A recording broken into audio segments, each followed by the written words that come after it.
Servicing SmartBench to ensure that the X and Y axes are square can take a few steps, depending on how much needs to be done. We have created a series of videos with all you need to know. I'm going to summarise what each video covers and provide links in the description if you know where you want to go.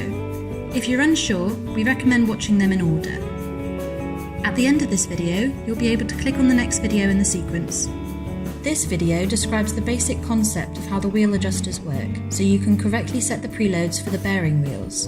You don't need to watch the whole of this video, just the first 4 minutes. This video covers how to square the lower X-beam against the legs by applying the correct preload to the wheels on the lower beam.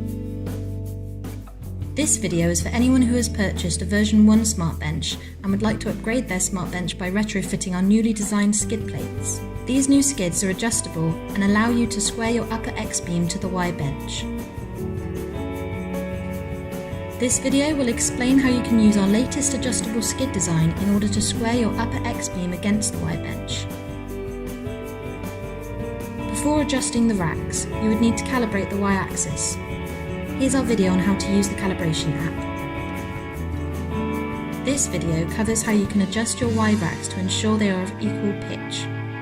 Although uncommon, it is possible for your racks to expand or retract in transport, especially if there are any adverse change in temperatures. So if you've been seeing inaccuracies out of tolerance, this would be a good thing to check.